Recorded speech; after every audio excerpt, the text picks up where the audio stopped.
சுவாமியே சரணமையப்பா, வேண்டும் பகவானே சரணமையப்பா, மலையேற்று தர வேண்டும் பகவானே சரணமையப்பா. श्यामकोमलविचालदनं विचित्रवासोऽवसानमरुणोद्बलदामहस्तं मुत्तुङ्गरत्नमडुं गुडिलाग्रगेशं शास्तारमिष्टवरदं शरणं प्रपद्ये स्वामिये शरणमय्यप्पा. Swami Sharanam. Once again, it's my pleasure to welcome all of you to this satsang of this season. We got inspired by our Ganesh Hariharan Swami's YouTube video that he was sharing, where there was a Tamil video lecture from Arvind Subramanian Swami explaining about the significance of Yatra, Vratham, and Irmudi. Given that that lecture was in Tamil and some of our kids or some of our non-Tamil speaking Swamis couldn't understand, we are taking this opportunity to give you a summary of that video lecture. And in order to help facilitate that session, I've compiled the set of questions to have a conversation with our Guru Swami. Some of you know, or some of you may not know, as you might have recently joined our group in the last few years.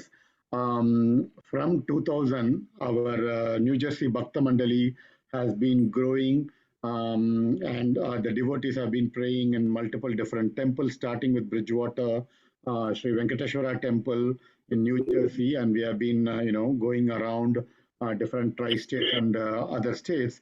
And an important pillar where in 2003, when there were few people collectively praying in Bridgewater Temple, we had the Ayyappan's blessing to have Jairam Guruswami join us in Bridgewater Temple Mandala season in 2003.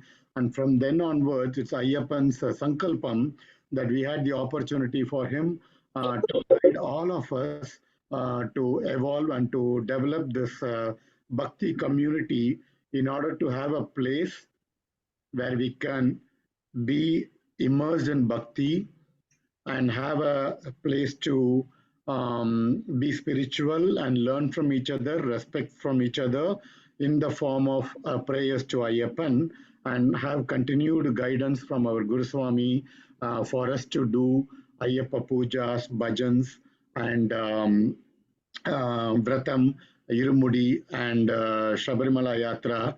And in US, we have the opportunity to go to Sri Siva Vishnu Temple in Maryland, which we regard as our Shabarimala in the East Coast. And we have been going to that Shabarimala in Maryland for the last 24 years. So, Jairam Guruswami, once again, thank you for joining us and helping us to understand some of the significance of Vratham, Irumudi, and Yatra tonight. Swami Sharanam. So, I compiled a set of questions, and we had also asked in our WhatsApp group if someone has additional questions. We have also collected different questions that came to me in the WhatsApp group as well as in the offline. So, with your permission, I would like to bring up that questionnaire so that it goes in the sequence of knowing what is the purpose of Ayyappa Vratham, and going into some of the questions around the Vratham procedures, Mala, why we do what we do and how we do. And then we take it into why we, the Irumudi, and understand the significance of Irumudi and the concepts around the Irumudi. And then we take it to what do we do Yatra, why do we go to Yatra, and understand the significance of Yatra, and understanding the 18 steps significance, and have a couple of questions around it. So these are the three main themes that we want to take it through in a sequence, and that is how we plan to conduct this session. Is that fine, Guruswami? Swami Sharanam, yes. Swami Sharanam. So for everyone's reference, I am also recording this session so that it's beneficial for us and also for those who are not able to attend. they also can later reference in the future. And it might be a very good video session for our next generations, for our kids and their kids in the upcoming generation. So with that in mind, I once again pray to Sri Dharmasastha Hariraputran, Sri Sabrimala Ayyappan, and the Ayyappan that we go every year to Siva Vishnu Maryland Temple to bless us, to guide us this entire session in understanding a lot of different questions around our Ayyappa Puja, Vratham, Irumudi, and Yatra. So with that, first I would like to start with you, Guruswami. Um, what is the purpose of Ayyappa Vratham and the significance of Om Tattvamasi that is there in the Sannidhanam? Swami Sharanam Ayyappa. Any Vratham for that matter, correct? Like any Vratham is to actually, it is to cultivate good habits and make us clean internally and externally. And in order to realize God within us, and in order to experience His presence around us and within us, that is in general. Any Vratham is giving you that kind of ability. So, like that, like Ayyappa Vratham is almost similar to that. What is the big difference in Ayyappa Vratham is, for example, like if you're going to some other temple, they will see you as a bhakta of that deity. Like for example, like if you go to a Pine Himalayan, then you will be called as like Muruga Bhakta, Shiva Bhaktas. But for Ayyappa, once you take the Vratham and we are wearing mala and we are going to Shabarimala, you are called as Ayyappa Mar. You are not called as Ayyappa Bhaktas. You are called as Ayyappa Mar. So, which means like everybody realize, not only you, even people around you, they are seeing God. They are seeing the Ayyappa in you. So that is the biggest difference between any Vratham and Ayyappa Vratham. So the Tattvamasi that is a board that you can see when you enter the Shabarimala temple Sannidhanam behind the Dvajastamba. You can see on in front of the roof, you will see that word Tattvamasi. Tattvamasi is basically God is telling like, no, I am within you. That is what in a very short form, like whatever that you are looking for, you are the same. Like so if you are looking for Ayyappa, Ayyappa is within you. So the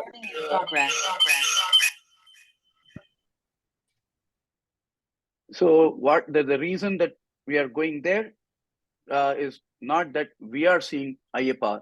It is like we are seeing us within Ayyappa. Ayyappa is seeing Ayyappa within you. So that is the actual exchange that is happening when you're going into Shabarimala. So the Tattvamasi's concept is that like God is within you. You realize God within you. That is again like our Advaita concept is very similar to that. That is what even the Tattvamasi is explaining to us. Thank you, Guruswami.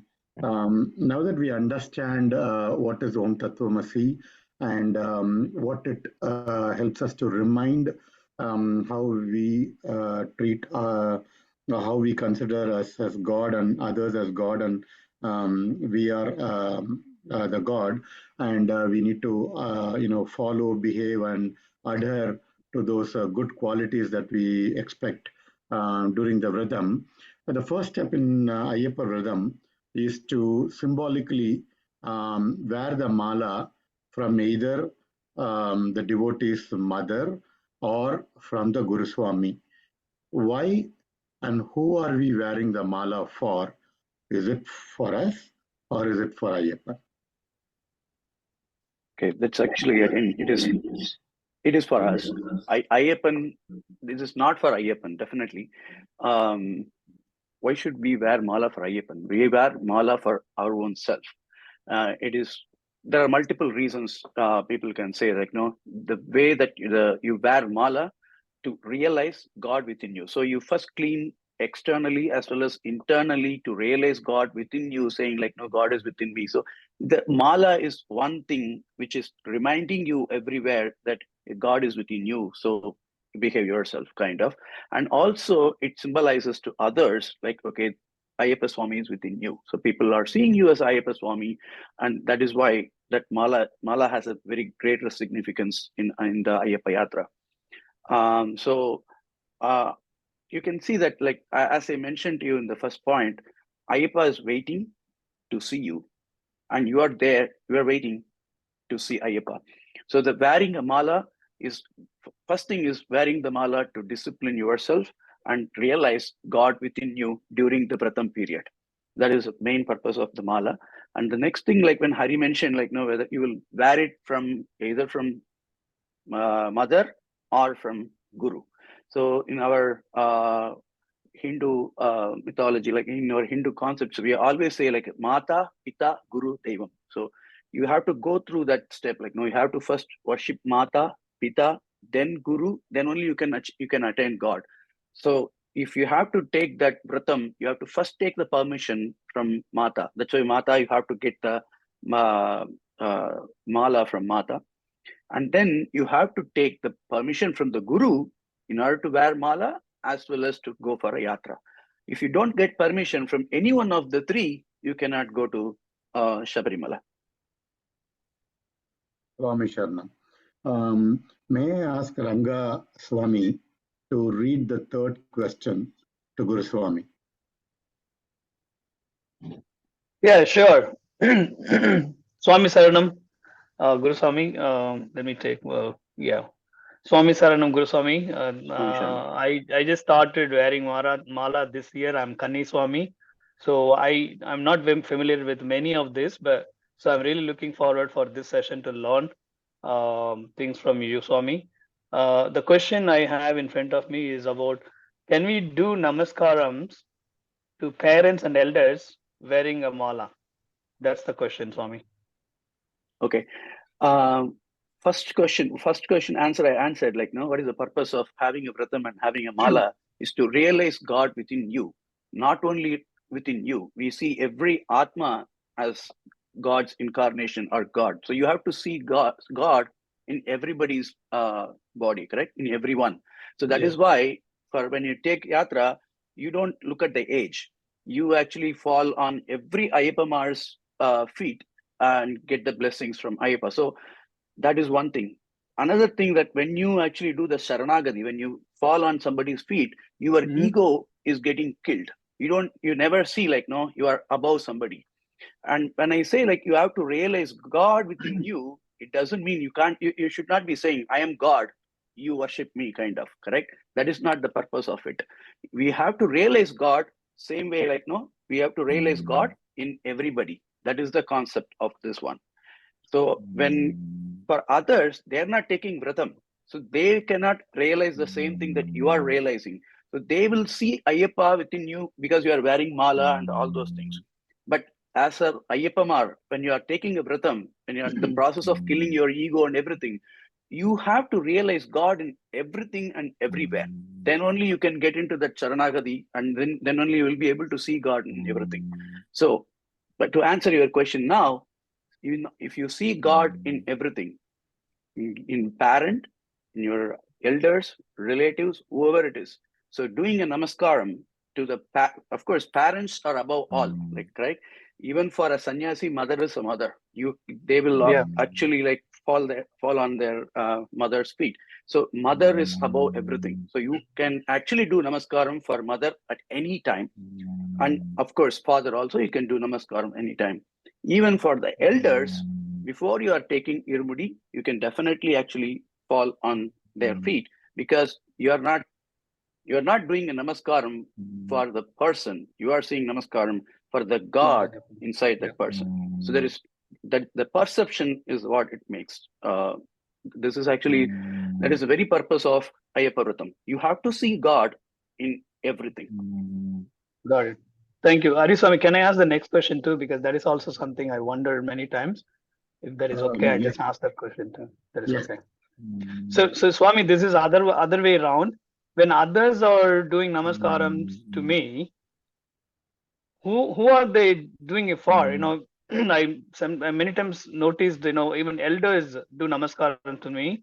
and I don't even know what I should be saying when they do it. I've never done that in the past, so it was like not really sure how to react. When the elders do a namaskaram to you, have they ever done it when you were not wearing mala? No, never. Yeah. Correct. So that means it is definitely not for the person who is wearing the mala. This is for the Ayyappa who is residing on the Ayyappa mar. That's why I said, like, when you wear the mala, you are considered as an Ayyappa mar, which is like, no, you are Ayyappa for them. So they are doing a namaskaram for Ayyappa. Again, as I said before, you should never ever have a feeling, I am God, or God is within me. You have to just realize it. Don't tell everybody God is within me. That is not the purpose of it, correct? So I am God. You just fall on my feet. You should not be saying that. That is actually ego. That is that you should never do that, because your purpose of the yatra is to kill your ego, correct? So this is like, if somebody is doing namaskaram for you, they are not doing it for you. They are doing for Ayyappa. So all you can do is like, no, Swami Sharanam. And you don't have to even realize that, no, they are doing namaskaram for you. Don't even have that feeling. Just, this is for Ayyappa. Whatever that they are doing namaskaram, that is for Ayyappa. You just close your eyes. Don't even see who is doing the namaskaram for you. Just close your eyes. Just pray for Ayyappa. Pray to God. That's all you have to do. And then another thing that you can say is Kathu Rakshika Vendam Bhagavane Sharanam Ayyappa. Sharanam Ayyappa. So that way Ayyappan, will protect them always. Okay. Thank you, Swami. Thank you, Ranga Swami. So on the same aspect of Mala, Bala has posted a question in the chat. Bala, do you want to ask your question?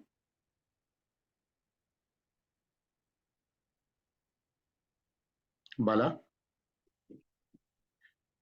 Okay. I'll ask the question. Thank you, Hariswami. Is there any special reason? You can hear me now, right? Yes. Yeah, I can hear you. Is there any special reason why we are wearing two malas? Because in my childhood, I have seen in my villages, everybody used to wear only one mala. Okay. After coming to US only, I have seen this habit of wearing two malas. I'm not sure why. No, it is not actually in US. Even in India, people used to wear mala. In fact, it is more valid when you are in India. It is actually a good practice to wear two mala. One mala is the actual mala. Another one is called Tona mala. The main purpose is like, if you are wearing one mala, you are doing something, some activity. If that mala is getting torn, it's broken, correct? You will feel bad. You will feel very bad about that losing the mala. But because whenever we wear mala, we remove mala only after the yatra is getting completed. In between, if anything happened to that mala, you won't feel good about it. Correct? That is the reason that we always have a Tona mala, because if in case if one is broken, you will still have a mala in your neck. That is the only purpose of that one. Okay. Understood. Thank you. Thank you, Swami. We probably have like 25 questions and we have 36 participants. So I may not be able to give equal opportunity for everyone to ask a question. So I'm going to randomly pick up names in the participant list and ask you to ask the question number that I'm going to give it to you. So I see Arunraj Chandrasekharan. So Swami, if you can unmute, can you ask the question number 5? Sure, Swami. Swami Sharanam. Swami Sharanam, Jairam Guru Swami. Swami Sharanam. How many days is a mandalam? When it is not 1 or 3 or 11 or 21 days of Vratham is advisable? First, in short, anything less than a mandalam Vratham is not at all advisable. Okay, I'll come back to that. Why it came, why we are giving that lineage for having a shorter period of Vratham. But let me first finish what is mandalam. In general, in our Hinduism, mandalam refers to 48 days. Okay, 48 days. If you are practicing something, your body will get used to that, and then you will get normalcy to that particular part. Similar, if you are trying to, I'll come back to that 18 steps later. But if you're trying to get rid of a bad habit, Okay, if you are following that for the 48 days, it's a scientifically also there is a there is a proof for that. You will tend to forget that bad habit and you can get into the good stream. That is one scientific reason, correct? But normally if you do a Kumbha Abhishekam, they do a Mandala Abhishekam for 48 days. So that is where the Mandalam came. But in case of Shabarimala, the Mandalam is 6 weeks, which is 41 days.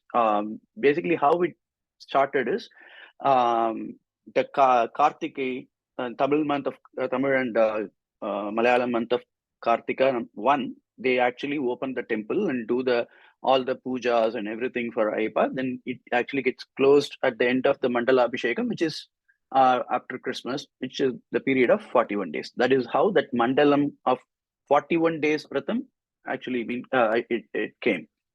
The point, like those days, it used to take people, there was no good transportation and all, so people used to walk for a longer duration. So that will be like, no, walk will be for 3 weeks at least. So the people take a Vratham from Kartika 1 till the Mandalam period, and then they will have a Irumudi, and then they will start walk, and then they'll walk, and then they'll reach Shabarimala almost around Mahara Jyoti period. So that is how it used to be.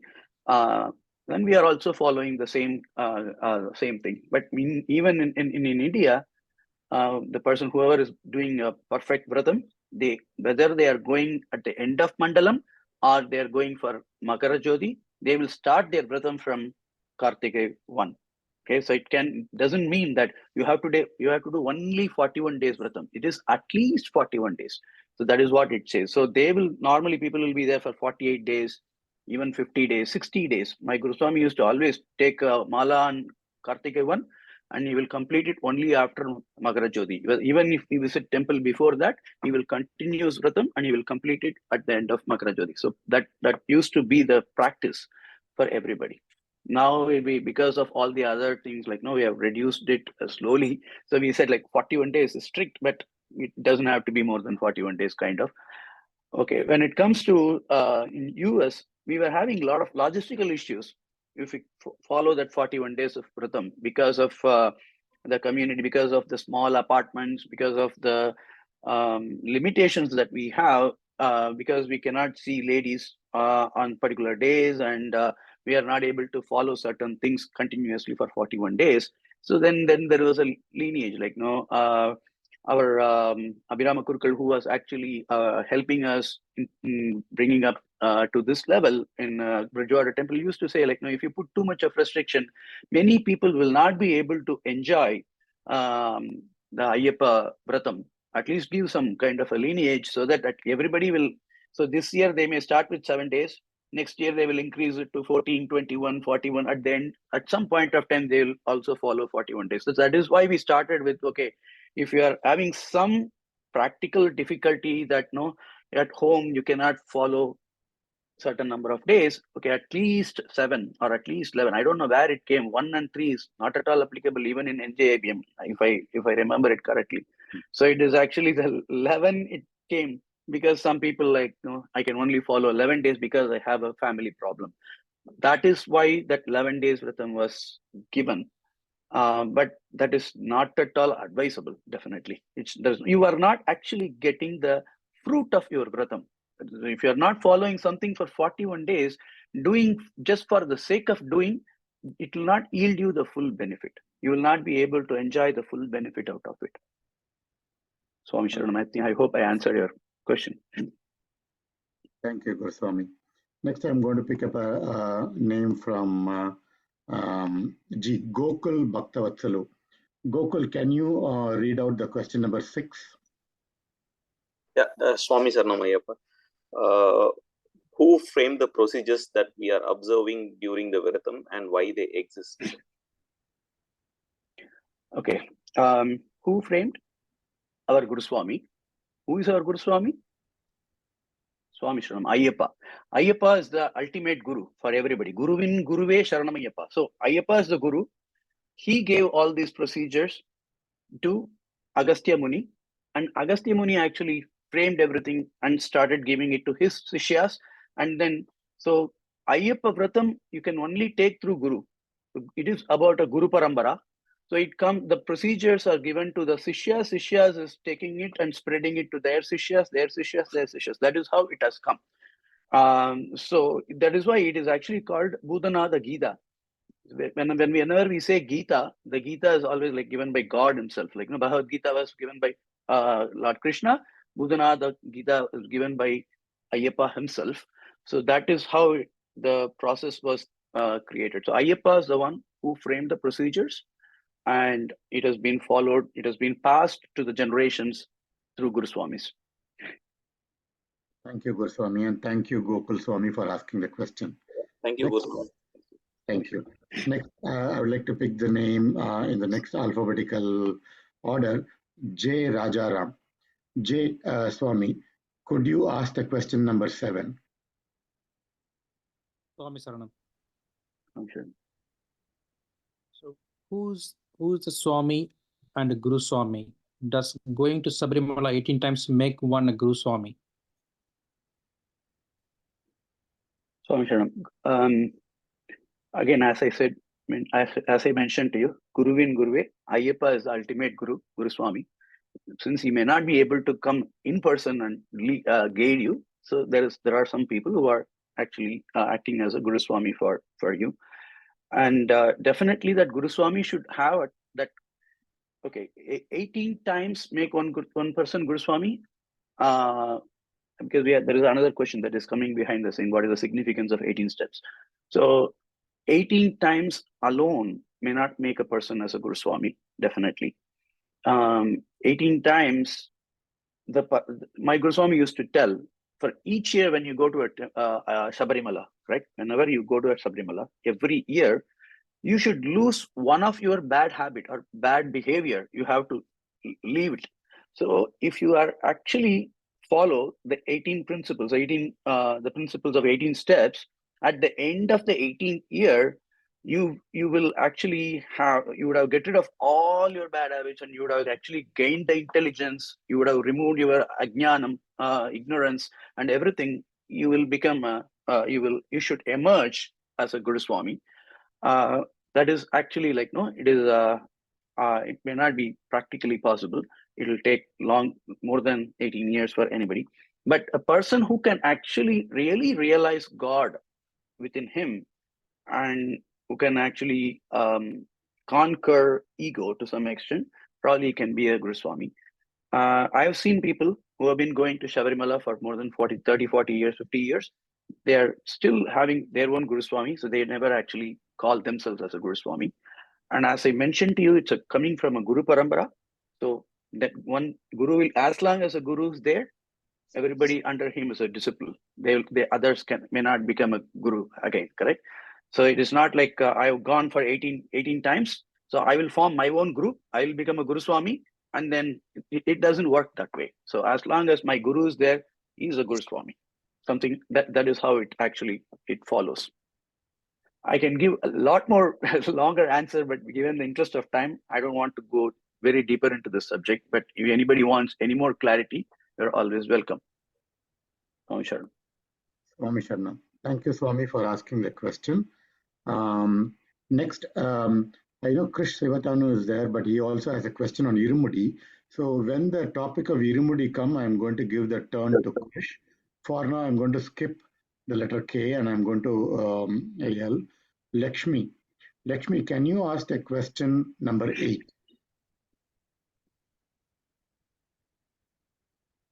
Swami Saranam. Who is Kanne Swami, and what or how should they follow or behave during Vratham? Actually, this question I have it since my son is planning for first time. Swami Sharanam. Yeah, you already gave a half answer. Yeah, whoever is going for the first time, they are considered as a Kanne Swami. Because Kanne Swami is going for the first time, they may not have all the rules. So they need to strictly follow whatever Guru says. That is what his duty is all about. And there should not be any compromise in whatever the Guru says. You cannot compromise. Then only you can actually learn the process, and because you have to follow certain process to realize God within you. For the first time when I go to Sabarimala, even if I take 48 days of Vratham, I may not be even able to realize God in me because I don't even know. I'm just trying to find Him within me. But so unless you follow exact footsteps, exact instructions from the Guru Swami, you cannot realize Ayyappa within you. So that is why Kani Swamis are a little special. And there will be a lot of surprises for them. For Kani Swami, there'll be a lot of surprises. So during the Vratham, they have to strictly adhere to Guru Swami's instructions, and they have to follow. And only Ayyappa Bhakti is there should be their primary focus. Again, this is not only applicable for Kani Swami, it is applicable for any Swami.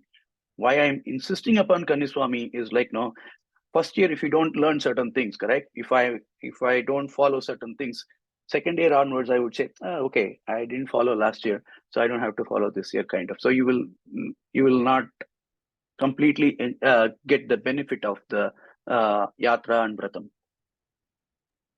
Thank you. Thank you so much. Thank you, Lakshmi Mata. The next question, Mahalakshmi Rammurthy, can you please read the question number 9? 1 minute, Hariswami. Question number 9. 9. What does Sandanam, Vibhuti and Kumkumam signify when we apply on us and Mudra coconut? Swami Sharanam. I will try to give as much as I know for this, definitely, because there are a lot more information is available for Sandanam, Vibhuti and Kumkumam. In general, what we call Vibhuti represents Lord Shiva, Chandan for Mahavishnu, Kumkum for Ambal. And so when we apply them on Mudra coconut, we are with the protection of Shiva, Vishnu and Ambal, the Mudra coconut is going and reaching Ayyappa. That is one reason we applied on Mudra coconut. Another reason is Alankaram. It's Mudra coconut is very special, correct? So we do some Alankaram and then we do that. So these are the two reasons which I know. Why we are wearing it on our head? That again has a different meaning for all these things. Especially Vibhuti, it actually it helps you to remove ahankar, like ego, ahankar. And the Chandan is basically to remove ignorance, and Kumkum, it's for knowledge. So you remove ego, you remove your ignorance, you attain knowledge. So that is in general why we are wearing it on our forehead. That is one of the reasons. There are many reasons to it, but are just whatever I know, and in the given interest of time, I'm just giving a short answer. Swami Sharanam. Swami Sharanam. Thank you, Mahalakshmi Mata. Swami Sharanam. Yeah. So the next question, Nanda Karnam. Nanda Karnam, you had a question in the chat. Would you like to ask now? Yes, Swami Sharanam Swami. Swami, I have been to the Ayyappa Sabarimala 3 times. So 4th time, this year, I'm here in the US, and I just started the Vratham. So by the time I go to the temple and have the Irumudi and all that, it will be only 11 days. And after I come back, I'm planning to continue for 41 days. So is that okay to do, or do we have to have 41 days Vratham before we have the Irumudi and all? Yeah, you have to have Vratham for 41 days before you take Irumudi. That is definitely for sure. You have to do that. Okay. For some reason, you're not able to do that. You take 11 days or 21 days and taking Irumudi, it's not advisable. Rather, if you say no, I will take 11 days Vratham, go and see God and then come back and do 41 days, it may be good for you, definitely. But in general, why are we doing Vratham? To attain some objective, correct? The objective is to meet God. I don't say see God, I say meet God, because He's seeing you and you're seeing Him, correct? So if your objective is getting over by 7 days, Okay, 11 days. Why? Like, no, I don't think anybody would actually give any justification for continuing it for the rest of 41 days. Correct. There will be some compromise. That is another reason I normally don't recommend. And more than that, like, you have to, the reason for 41 days I already mentioned, correct?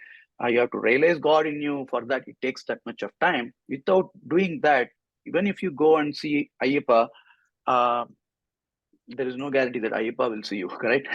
So there is always, I would say, like, no, better do 41 days Vratham before anybody and then go and see God. Okay. Thank you. Okay, Swami. Yeah. Thank you. Thank you. So the next question I would like to have Palaniyappan Sathappan Swami to read out the question number 10. Oh, Swami Saranam, 1 second. What is Periyapadai, its significance and difference between that and Chinnapadai? Okay. Periyapada is a traditional route, which is about 48 kilometers long. Roughly 48 kilometers, because every time the path changes, what they do is, like, it's a thick forest.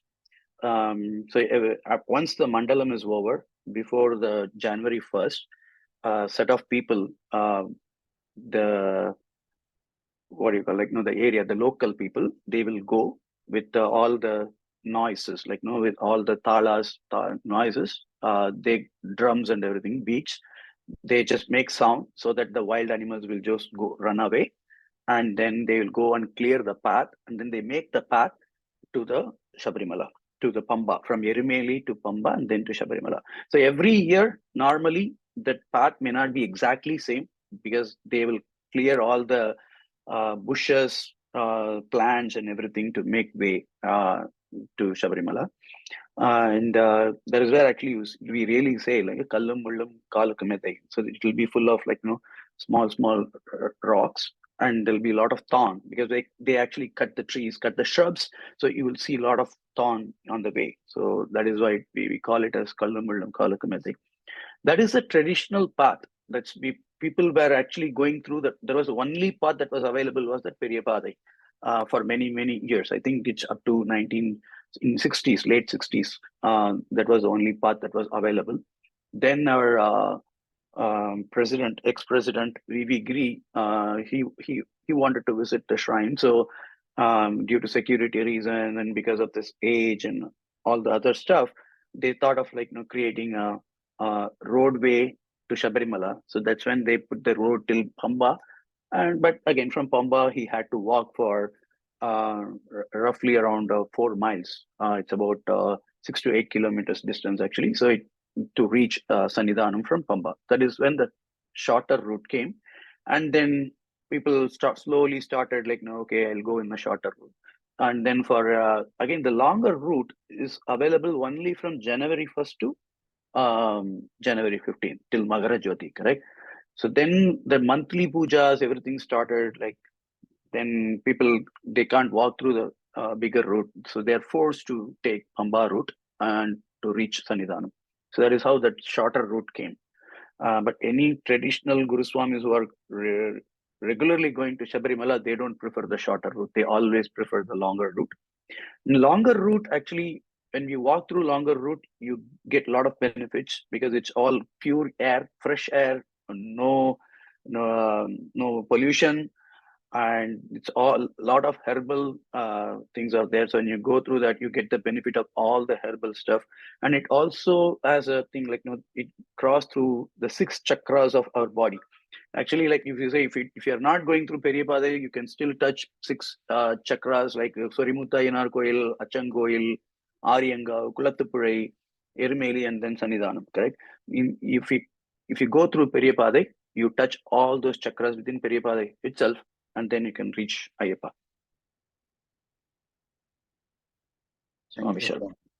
Thank you, Palaniyappan Swami, for asking the question.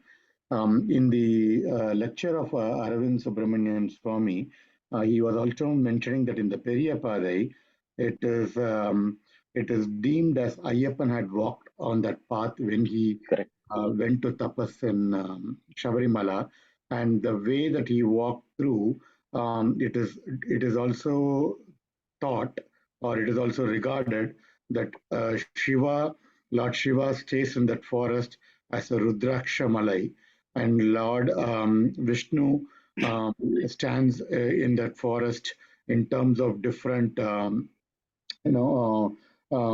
think in the different trees form where the Siddhas and Rishis are doing tapas in that forest in the form of trees, and the Bhudaganangal and the other deities are protecting the path for the devotees to reach the Sannidhanam, and that is another reason why the medicinal effect and all the divine effects that is available in the Periyapade, when you go through it, you get a blessed experience.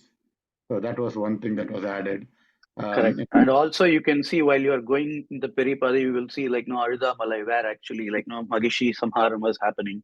And then you can see Kalakati, where that is where actually the Kala is basically, bull, Shiva's Vahan. So Shiva actually tied his Vahan in Kalakati, and then he and Parvati, they were watching the Magishi Samharam from that place. And so you can see all those places where Ayyappa was walking through the forest, and whatever that leelas that he was performing, we can witness through that path. Thank you, Goswami. Now the next question I would like to have, one second, I'm going to pick a name from letter R. Rajesh Swami. Can you read out the question number 11? Swami Sharanam, isn't it right to think that I will go to Sabarimala when Ayyappa calls me? Absolutely, definitely. For that matter, I always say, like, even for the temple, in the prayer temple in the end of my my house, like in the street corner, I cannot go to the temple if Puliyar doesn't want to see me. So for any god that holds good, Ayyappa definitely, like, is a Kali Yuga Pratyaksha Devam, and he's sitting there to see you. I always used to say, like, no, we are not just going to see Ayyappa. Ayyappa wants to see us. That is why he's calling us, and that is why we are going there. And when Ayyappa is giving you a call, we have to, like, we have to give that respect. That is why we have to take that 41 days Vratham and then go and see him. Without taking the Vratham, and if you are going and seeing God, that also, like, without his wish, we cannot go and see him. Even if you are taking 11 days Vratham and going to Sabarimala, correct?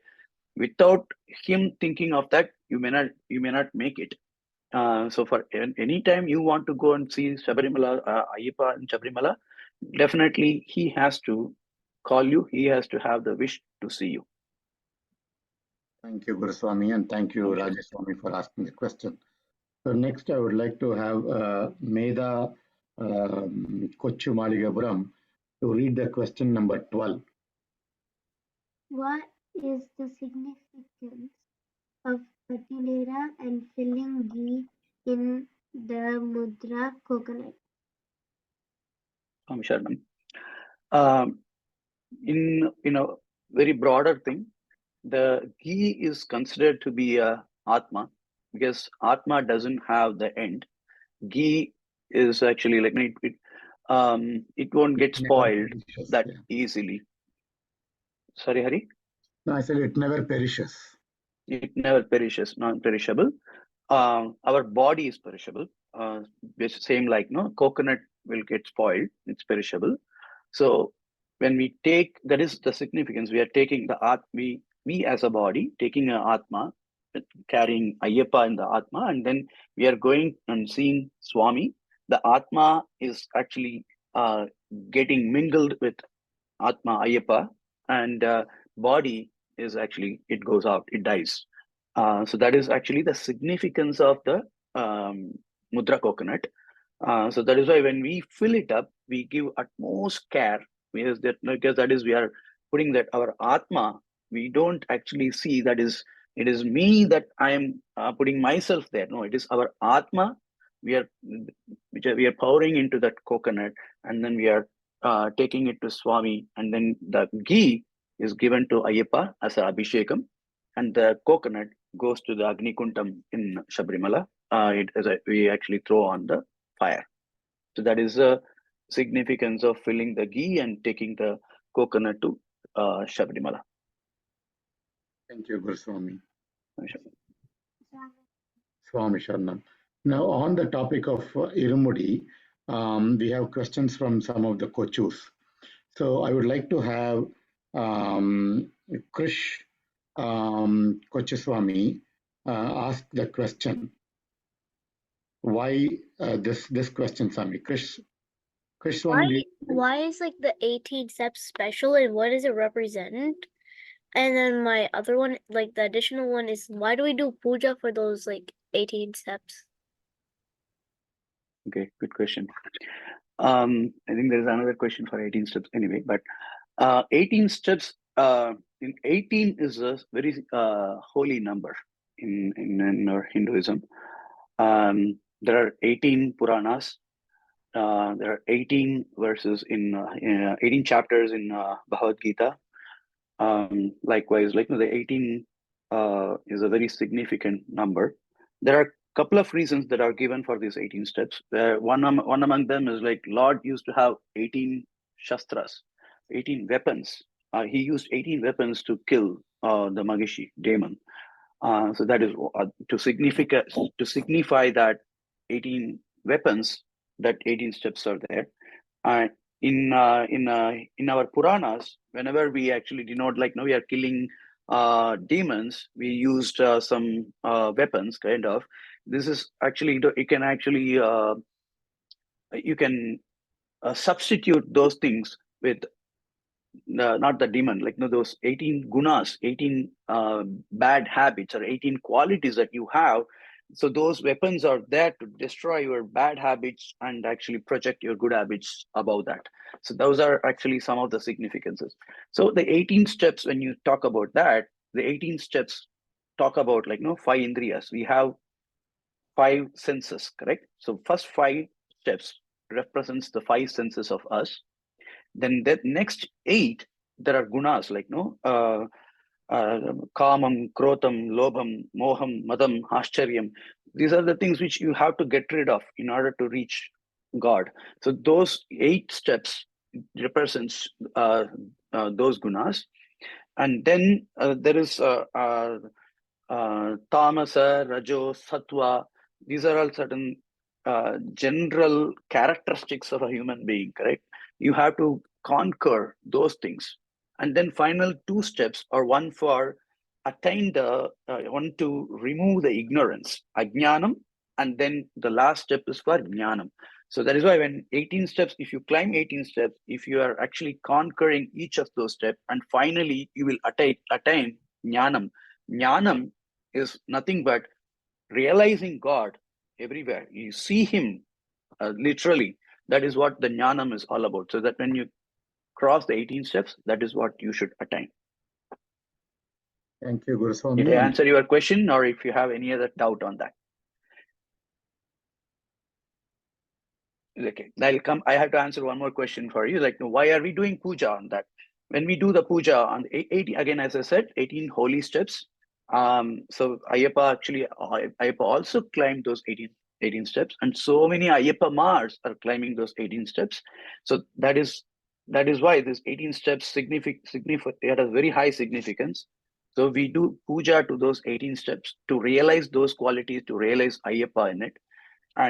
But those 18 steps help all the Ayyappa Mar to reach the Sannidhanam to see God. Thank you, Guruswami, and thank you, Krish Swami, for asking the question. On the topic of Irumudi, do we have Shivadanu Swami to ask these 2 questions? Oh, my dad is not here, but should I tell it for him? Yeah, go ahead. Okay, so he's saying that why do we carry Irumudi in head? And then they say that some Swamis, when they're going to the Sabarimala, they say they carry Irumudi on shoulder or carrying it in the hand or the back. Is it okay to do it? Okay, good question actually.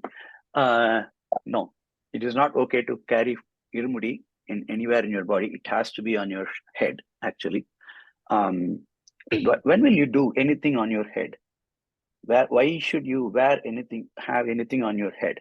When you give utmost respect to that then only you will wear it on your head, correct? So you have to give utmost respect to Irumudi. So you have to wear it on your head. And it's not only that, you are carrying ghee for Ayyappa, and you're just like you're carrying Ayyappa himself, and you are having Ayyappa's it is Ayyappa Charanam, correct? Ayyappa Charana Thuli, you have to have it in your head, Sirasin male. So you have to have Ayyappa on your head. You cannot have it anywhere else. Okay, why do we carry Irumudi? Irumudi actually two parts, front and back. Whatever you carry in the front, it goes to God. Whatever you carry in the back, it belongs to you. Okay. There are so many different, I can give you some, at least more than a dozen meaning and reason for the Irumudi. In the interest of time, I can shorten it. In life, everything is two: darkness, brightness, good, bad, correct? The God, demon. So everything is two. That is one thing that signifies that Irumudi signify in life. Everything is two. That is one thing. And the front one is for Ayyappa, and back one is for us. And those days, people used to walk for many, many days to reach Sabarimala. So they have to carry certain things for their own consumption, which they used to keep it in the back mudi, and they don't want to mix your items and the God item, Ayyappa's item together. So they separated it with two compartments, one for them to consume, another one take it carefully and actually give it to God in Sannidhanam. So that is another reason that Irumudi have two compartments, and we are carrying Irumudi for that. Thank you, Guruswami, and thank you, Krishwami, for asking the question. There's a Kuti Kochu Maligapuram Trish was also asking a question. Why do we wear black or blue saffron color clothes? Okay, again, it has multiple reasons. One simple reason, everybody, you can identify yourself as an Ayyappamar, so that everybody can worship you. And if any caution needs to be taken, they can take care of those things. That is one of the reasons. The colors, actually, the black, most of the Kaniswami should wear black only. That is what is a recommended color. Saffron came in a very later part, because when you say, when you go to Sabarimala, we call it like, that is called a Paradesi kolam. Paradesi is more, you have to leave everything, a sannyasi kind of. So you have to leave everything, leave your grahastha concepts, and you have to live alone. You have to live away from home. You have to follow certain what is called sannyasi things, actually. So normally the color for sannyasi is saffron. So that is another reason they wear saffron. Blue also came in between. The Neela Vastradhari, Ayyappa is actually a Neela Vastradhari. So that is the reason Ayyappamars are also wearing blue. Thank you, Goswami, and very good question, Trish Kutimata. Thank you for asking that question. Next, I think we have already answered one of the Sunil and Anita's question. Should we carry Irumudi over our head all the times after Katanara? The answer is yes.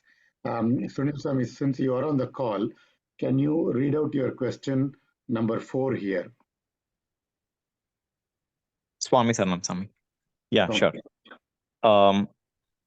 So what is I just want to understand the significance of going to Sabarimala or going anywhere else. Like now we are going to Maryland, Swami, as part of the Yatra. So just wanted to understand, is the Yatra even complete without going to Sabarimala?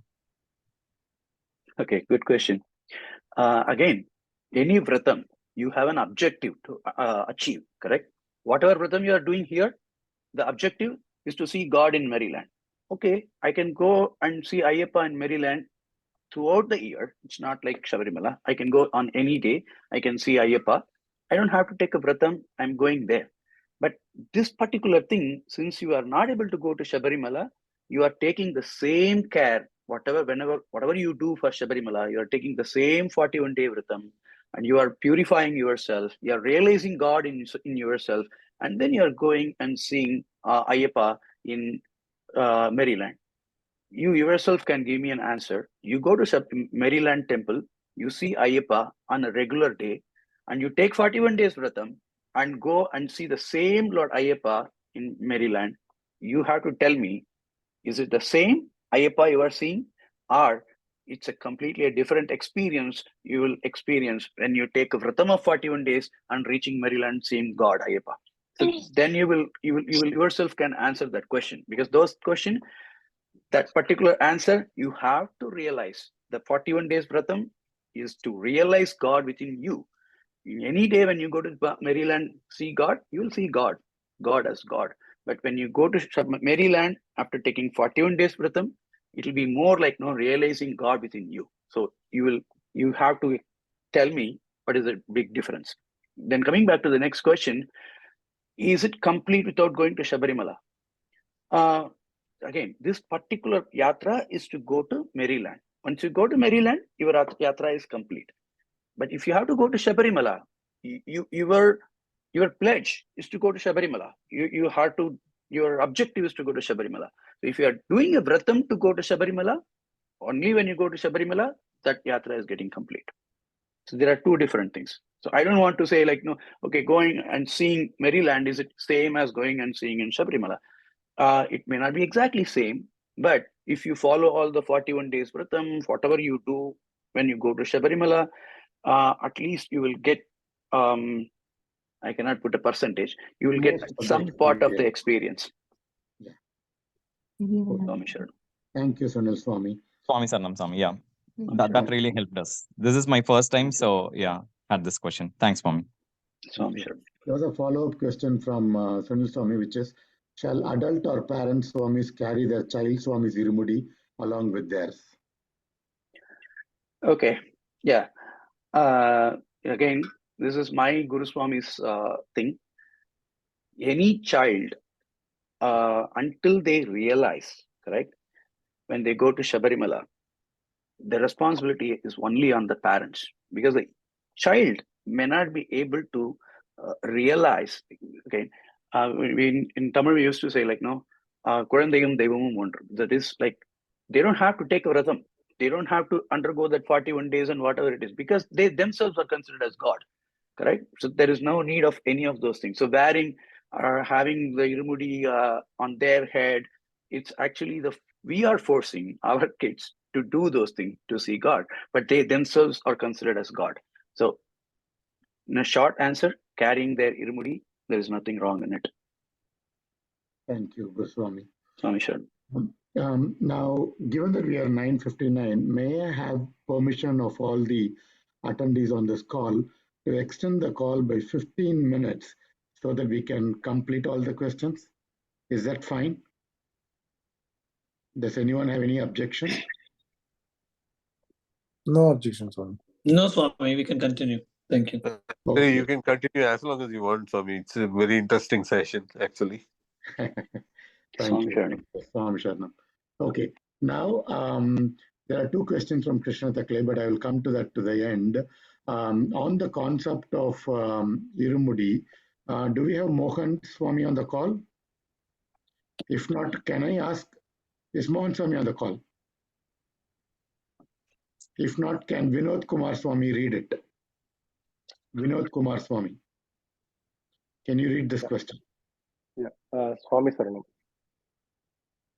Can we carry extra coconut in Irumudi on behalf of others? As I heard from other Guru Swami, that the coconut we carry in Irumudi is our sin in the form of ghee filled in coconut, and we should not carry others' pavam on their behalf. Please clarify. Okay, I think I've answered this to some extent, correct? Like when we explained what is the mudra coconut, definitely it is not your sin. You're not filling your sin and taking it to God. It is more like the Atma body. That is the relationship, the ghee and the coconut, correct? The ghee is non-perishable. So if you say you're taking your papa in the name of ghee, it is non-perishable. No, that is not true. So that is definitely not the reason. But to some extent, I agree. You have to carry your own coconut to Lord Ayyappa, because you are filling your Atma to reach God, correct? So everybody has to take care of that on their own self. You cannot do it for somebody else. You cannot take somebody's Atma and giving it to God, correct? So that is not advisable. So it's always better to carry your own mudra coconut. But there are some exceptions, very, very, very rare exceptions that can happen. Is like, some people, they may not be able to go to Shabarimala at all. Okay, I'm able to go to Shabarimala, but I don't want to do all the 41 days Vratham and all. So I'm giving the coconut to somebody, so they will take it for me. Is absolutely not acceptable. It doesn't make any sense. You're just carrying a coconut with a ghee. That's all. It doesn't have anything beyond that. Okay, the concept of mudra coconut is void there if somebody is doing like that. But if somebody, for some reason, he cannot go to Sabarimala and offer their prayers. So we are taking in the form of prayer. We are taking their prayer and giving it to God. And for that, you have to completely endorse. So I normally don't recommend you carrying some strangers, some unknowns coconut, correct? You should know the person very well. That person is not coming to Shabarimala, but you should be able to do at least a bare minimum Vratham. Without doing that, there is no point in taking those things and giving it to Ayyappa. Okay. Thank you, Guruswami, and Vinod Swami, thank you for asking the question. Now I would like to ask Srikant Nagarajan Swami to read the question number 13. Srikant Nagarajan Swami, can you read the question number 13?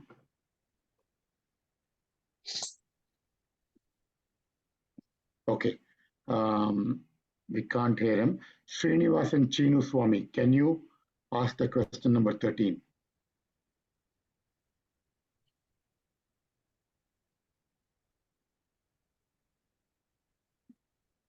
I can't hear them. Okay. I'll read it, Swami. Okay, go When ahead. am I eligible to tie my own irumudi, and when can I lift up or keep down my own irumudi? Okay, the first question, as I mentioned to you before, you have to take the yatra only through a guru. You have, if you are going on your own, it doesn't make any sense. That defeats the purpose of the yatra itself. So you have to have some Guru Swami in order to go to Shabarimala. So typically, in most of the case, you will have a Guru Swami to tie your irumudi. And once you grow to a Guru Swami stature, and you are taking people, you are having a lot of sishyas, then you can tie your own mudi if you don't have your Guru Swami, correct? Then you can do that. When I can lift up or keep down, in a traditional way, in a typical procedure, you have to at least complete three yatras in order to lift or keep it down your irumudi. First is a Kaniswami. You're taking Saramkuti and giving it to God, telling like, no, I'm coming for the first time. Second one is you will have they will give a knife kind of a thing. Third one is for Gata. And when you go to the third time, you will also tie a bell to Swami, saying like, no, I've come for 3 times. Then after 3 years, you will be eligible to lift your irumudi as well as you can lift others' irumudi. That you can help others to remove their irumudi and put it back. Yeah. Excellent answer. But when your Guru Swami is around, then you would like to give respect to your Guru Swami to help you with taking the irumudi up or down, right? That's a follow-up. Okay, again, less than 3 years, you cannot do it. More than 3 years, you can do it for yourself, and you can also help others. There is a reason for that. Like, if there is a group of 20 people who are going in a Shabarimala Yatra, for everybody, if the Guru Swami has to do getting it down, putting it back, it'll be too much on a Guru Swami. So people can assist Guru Swami definitely.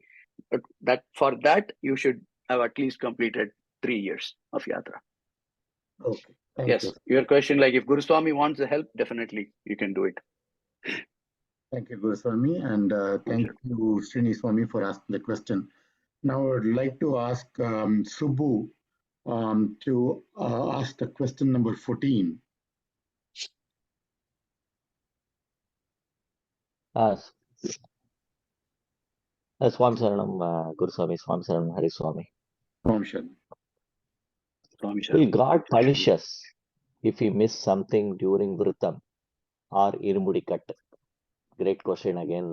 Thank you, Guru Swami, for helping us answer this. Swami Sharanam. No God punishes.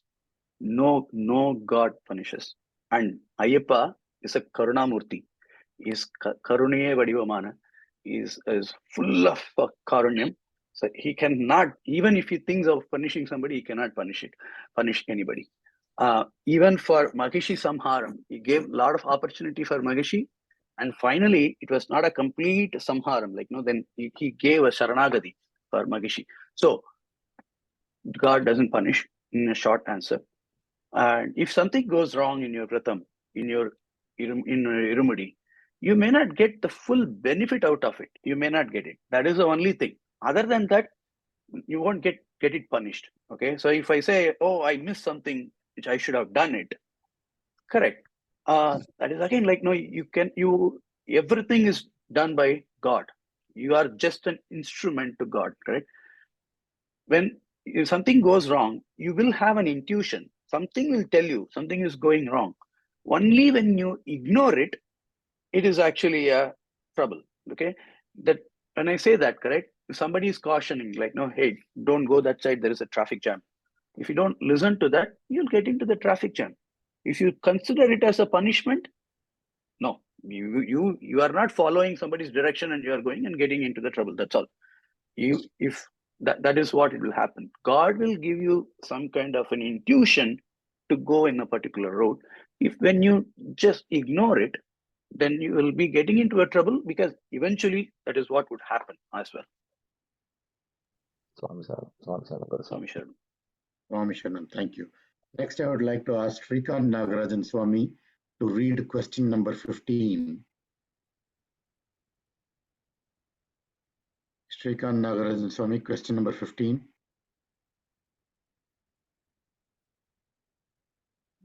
Okay. Shivam Swami, can you read question number 15? Swami Sharanam Swami.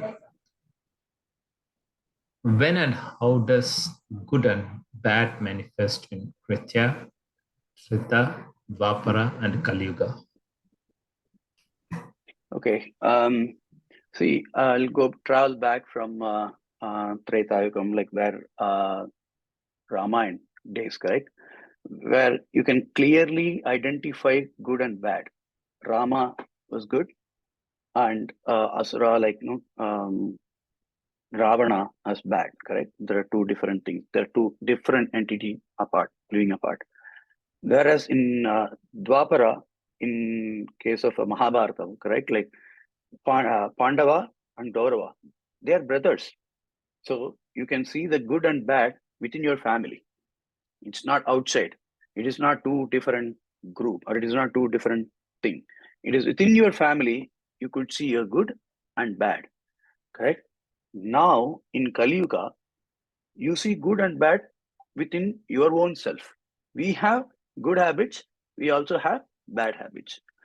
So that is why in Kali Yuga, you do Charanagati to Ayyappa. It is mainly to going to the Sabarimala for so many different times. Okay, you're going to see the same God, but every time when you go 18 times, you're trying to minimize your bad within you, and you are trying to promote the good within you. So that is the significance of Sabarimala Yatra also. That is the reason this comparison also have come. In Treda, it was easy because there are two separate things. You can easily identify good versus bad. Dwapara, it was a little more tough. Within the family, you have to identify who is good, who is bad. In Kali Yuga, it is even more tough because you find good and bad within your own self. So that is what the difference is. Yeah, Goswami. And to extend that answer, in the Kreta Yuga or Satya Yuga, it was between Devas and Asuras. Devas were in one planet, Asura were in a different planet. So it was between two different planes or two different planets. Whereas in Kreta Yuga, it was Ramayana, where within the same world, you had good persons and bad persons in the same world. And then, as Guruswami told in Dwapara Yuga, you have within the same family, you have good people, bad people, and in Kali Yuga, you have good and bad habits within ourselves. So that's an extension of that answer. Thank you for asking that question, Shivam Swami. We already answered. We already answered the significance of 18 steps, so we skipped that question.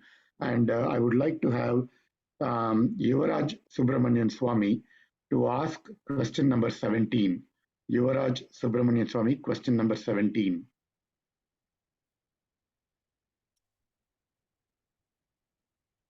Swami Saranam, Swami. Swamshan.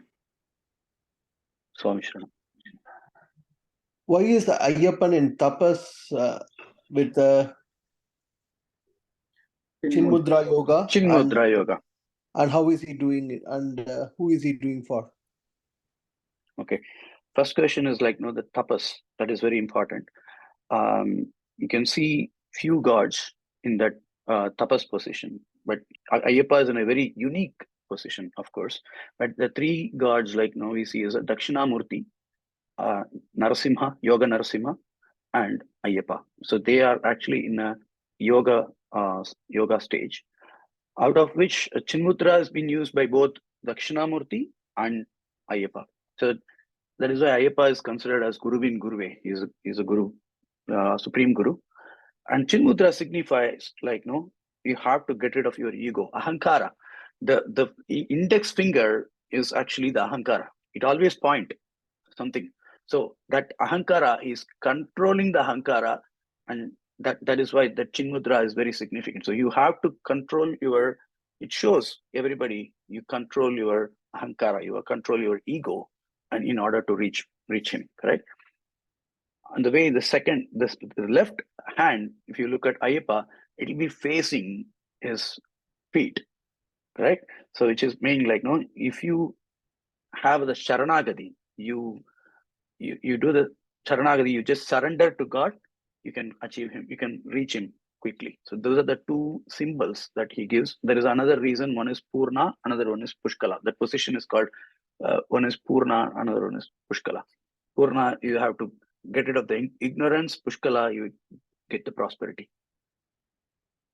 Thank you, Guruswami, and thank you, Swami Yuvraj Swami, for asking that question. I'll finish the answer for the second one. Who is he doing for? He is a Nijabhakta Priyan. He does for all his disciples, all his bhaktas, all his Ayyappa Mars, correct? He's the one, he is sitting in the middle of a jungle, okay, of course, without much of different disturbances, but we are disturbing him a lot nowadays. But he is just silently sitting and doing the dhyana for well-being of all the Ayyappa Mars. That is why he is sitting there and doing in the yoga mudra. Swami Sharanam. Swami Sharanam. Thank you, Guruswami. And thank Swami you. Sharanam. Thank you, Swami. Swami Sharanam. Next, may I ask Prabhu to ask question number 18.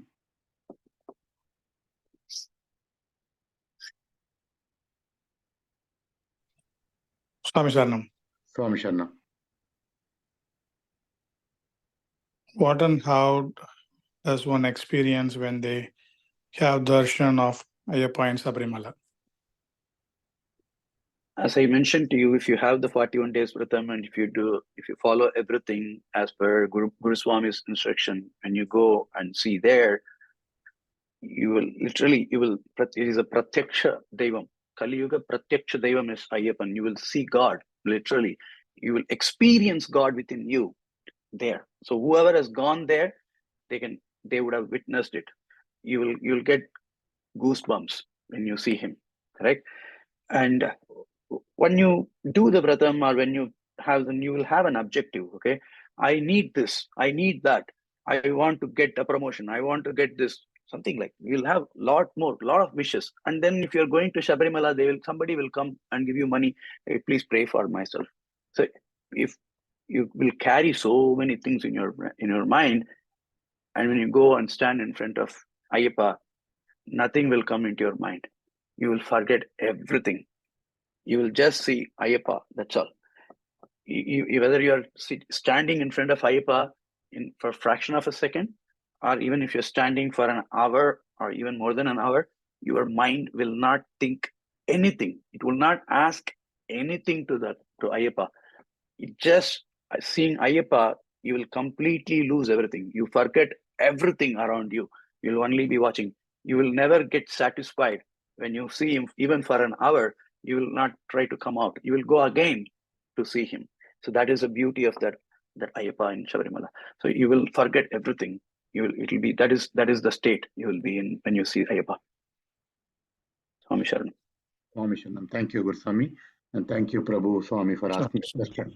Next, I would like to have Krishna Takale Swami to ask the question number 8. Krishna Takale Swami. Swami Sharanam, Guru Swami. Swami Sharanam.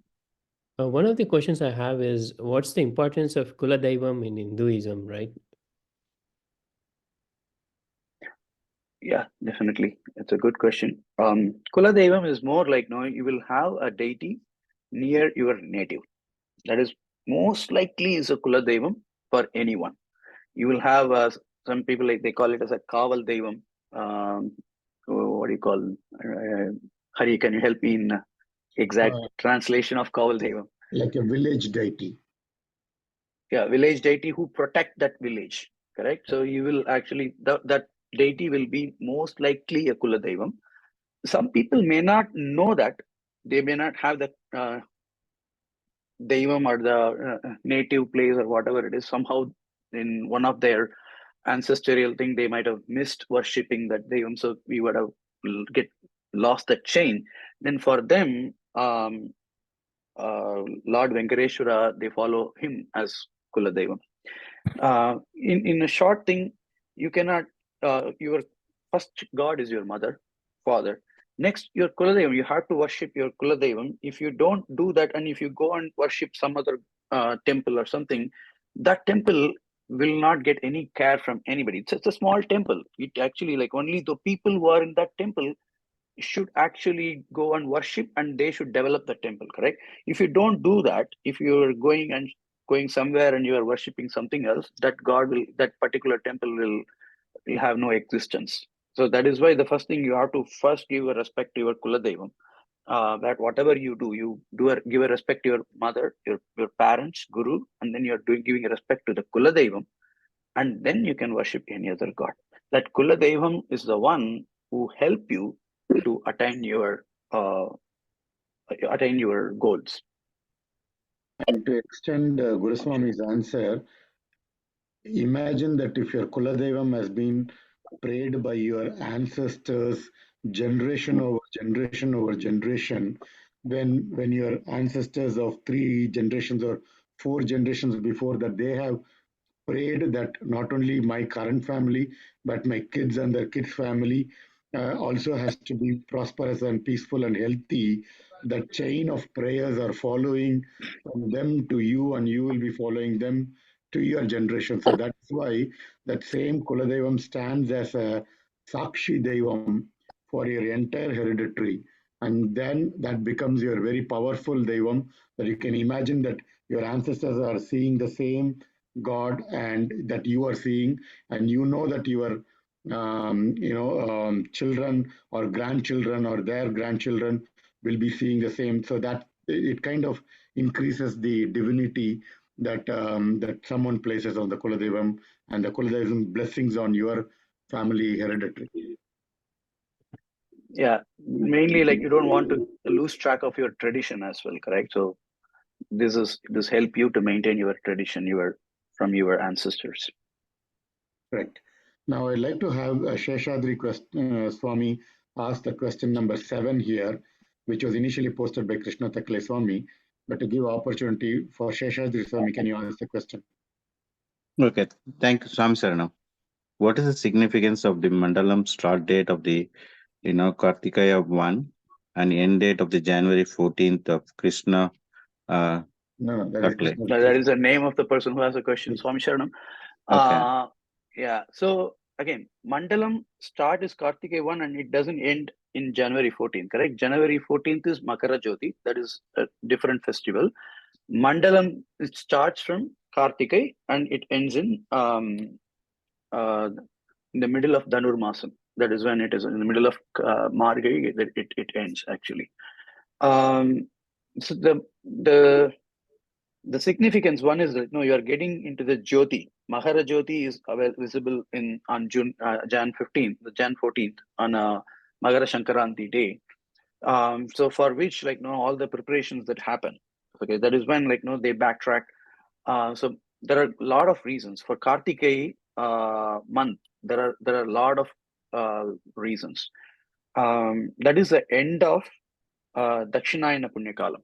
Dakshinayana Punyakalam is actually, it's a night for Devas, correct? People, Devas, they sleep in the night and then daytime is there, Uttarayana Punyakala. So that period, that starting from Kartikay, then Margari, end of Margari is actually the Makara Shankranti day. That is when the Uttarayana Punyakala starts. So during that period, we actually worship in every deity, correct? It's a very significant month. Kartikay and Margari are two different significant months, and we worship God during that time, so that when the devas are getting up, everything will be ready for them. That is one of the reasons. Another reason is the month before Kartika is the Aipasi, which is actually the rainy season, and then you get into a lot of small what do you call that, snakes, kind of a lot of jivarasis. They are coming into existence. They're coming up, and then there are they can actually make harm people, or they can do anything. So in order to protect the humanity, and in order to protect all the jivarasis, we start our worship during Kartikay and Margari, Dhanur Masam. Thank you, Guruswami, and thank you, Sheshadri Swami, for asking questions. We have another. தண்ணி முடிஞ்சிருச்சோ தேன் ஊத்துறேன் உனக்கு இல்ல அம்மாவுக்கு தான். Hold on, there is some Swami talking. Sriram Swami. Sriram Swami. Okay, so we have 6 more minutes, and we will be having the last couple of questions. Ramesh Vijayarangam Swami, do you want to ask your question? Sure. Thank you, Hari Swami. Swami Saranam Guru Swami. Thank you for taking my question. We have so many gods in Hindu religion, right? But why worshipping Ayyappa alone have this unique way of 42 days Vratham and Yatra tradition? That's my question, Guru Swami. Okay, I think I answered the question to some extent before. That's why I said no, there are too many deities. But when you go to Muruga, you are considered as Muruga's Bhakta. When you go to Shiva, Shiva's Bhaktas. But when you go to Sabarimala, you are not Ayyappa's Bhakta, you are Ayyappa Mar, you are Ayyappa himself. You cannot be a god just like that. You have to go through a process. That is why that 41 days or 48 days, the Mandalam period, helps you to purify and realize God within you and make yourself as Ayyappa Mar. So that is the significance of the Vratham for Sabarimala. That is the uniqueness of Sabarimala, where you are becoming a god. You have to realize God within you.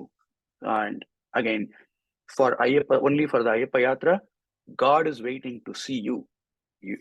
God is waiting to see Ayyappa within you. You are going there to see yourself within Ayyappa. So this is a meeting. It is not just a darshan. It is a meeting between you and God. Thank you, Guru Swami. Bala Murali Swami, you had one question on the Yatra route. Swami Sharanam, Swami. Swami Sharanam. We talked about the small Padai and the big Padai, Irmeli Padai. And there is also other trekking routes like the Vandi Periyar routes and other things that directly come to Sannidhanam. Are they typically considered has a proper route? Okay. Yeah. So once upon a time, as I mentioned to you, there was no Pamba, correct? Those days, people, when they travel on the Periyapathe, when they get down, instead of going through the same 48 kilometers, 48 miles trekking route, they used to take the Pulmede Vandiperiya route, which is shorter in distance. So they take that path to climb down and to reach plains. So that is when they were using it. But slowly, like when people started going in a shorter route from Pamba, people also found that Vandiperiya route is even more easier. If you have a vehicle, you can just go through Vandiperiya, and then you can climb from there through Pulmede. You can climb to Sannidhanam. So people started using that route. But going through the Periyapade is the special one. That is a significant one. That is a traditional one. And the other Vandiperiya route is open all the time, right? Like a small Pade. Yeah, it is open, but in between there was an accident because that place is where a lot of tigers used to live. So there was a tiger. The tigers used to come that route. So even after forest rangers advised, a lot of people actually went through that, and then they got killed by the tigers. So for some time they actually banned that route. They blocked that route. I heard that recently they even opened that route again. I'm not sure, but maybe in a year or two they again started opening that route. Thank you, Sir Balaswamy. So with that, we have come to a conclusion of all the questions that were posted so far. We have two more minutes. And Jairam Goswami, I would like to give the last 2 minutes to you. Is there anything that you would like to add or give a couple of words before we close the session? Yeah. Is there a question? Yeah, looks like there is a question from Keer Swami. Keer Swami? Swami Saranam. So this is the first time our Swami is a Kanni Swami, and he's going on a Yatra for the first time. So I happen to learn from others that until the return of the Yatra, there should be Vinayak should be lit all the time at home, and before they enter, they should break the coconut and enter. So I'm new to the process, so I would like to know: is there anything I should follow here at home until they return? Yeah, good question. So when a person is taking 48 days Vratham and going to Sabarimala, they break the coconut before they leave home. That is a tradition. In US, we may not be able to follow that for some reason, but in India, back in India, we do that. We actually show our Harti at home, in front of home, and then we break the coconut to tell, the Buddha Ganas, because there are certain Buddha Ganas when you are in the bigger Periyapade, they take care of your journey because you are walking in a thick forest. So they are protecting you. They follow you and they protect you. Similarly, you are leaving your family at home, and they should not be get into any kind of a danger, any kind of a trouble. So you request God. So God Himself, He sent His Buddha Ganas, one of the Buddha Ganas, to actually protect you from any of the troubles. So you are breaking the coconut to invite Buddha Ganas to take care of the family. And when you come back, you break the coconut to let them know, I've come back and I've completed my yatra with your help. So thank you for protecting your family. You may go now. So that is a signal that you are giving to the Buddha Ganas. So that is why you have to, when you come back, you break the coconut and then you get into the house. While you go also, you break the coconut and you should not turn back, because now at that point of time, Buddha Gana has already come and started protecting your home. So if you turn back, that means you don't have a faith in the process. So if you turn back, Buddha Ganas may not feel good, correct? So that is why you have a complete faith and trust. That is why you break the coconut, don't see the house back, you just move forward, walk forward. Because by then, once you break the coconut, the Buddha Ganas already occupied the house. They're taking care of the family. So that is one thing. So Buddha Ganas there at your home, and it's better to have the worship continuing until they come back. So that is why we ask you to lit the lamp in front of Ayyappa and do at least whatever Nevedyam that you can do on a daily basis, so that the worship continues until the Yatra is getting completed by the family members. Okay, Swami, thank you so much. Swami Sharanam. Thank you, Swami. So I think with that, we conclude all of our questions. Any final thoughts for this session, Guruswami? Yeah, it's a good, very good session. Hari could actually come up with a list of questions, and whatever that I've answered is whatever that Guruswami Arvind Subramaniam's lecture, and also whatever I earned from my Guruswami long years ago. One thing he used to always tell, like, what is right, what is wrong. When I'm doing a Vratham, when I go for a Yatra, what should I do, what I should not do. He won't give me a list of things to do or do not do, right? He used to tell only one word. If you think something is wrong, don't say like, it's okay to do that. Don't do it. There's nothing like to say, it's okay to do this, that kind of. If you're not sure, if you don't do that. Unless you know something is surely for correct, don't do that thing. Don't try to experiment anything on these things. If you think it's not, you should not do, you should not do. So you have to, that is the time you have to pay to your instinct. So that is what, because we are in a very busy world. We are listening to so many things. There are a lot of noise around us. So our focus is not there. Most of the time, God tells you, they give you a lot of cautions. They're giving a lot of shagunas. Okay, do this, do that kind of. But we ignore a lot of those shagunas because we are in a very noisy world where our focus is kind of diverted everywhere. So at least during this Vratha period, put a lot of concentration, focus on God. So definitely you will get a message, what to do, what not to do. Don't ignore that. When you say, like, when somebody is telling you not to do, don't ignore that. Don't do it. That's what my Goswami used to say. So I wanted to convey that one. This is a good session. I don't know whether I've answered all the questions to the great extent, because some of the questions, it requires longer duration to explain things. So I cannot just answer it in 1 or 2 lines. But again, whatever that I have answered, that I answered only with a very, very, very little knowledge that I've acquired. So people in this forum may have more knowledge than me. So you're welcome to pitch in and give your 2 cents as well, because everybody will get benefited by those explanations. Swami Sharanam. Swami Sharanam Goswami, on behalf of all of the Swamis on the call, we'd like to, we can't thank you enough, but we want to pray for you and your family. Katrakshikanam Bhagavani Sharanam Ayyappa. And again, on behalf of you, for all the devotees on the call and in our group, we want to say Katrakshikanam Bhagavani Sharanam Ayyappa. Swami Sharanam Ayyappa. Swami Sharanam Ayyappa. Thank you everyone for joining. Swami Sharanam. Swami Sharanam. Swami Sharanam.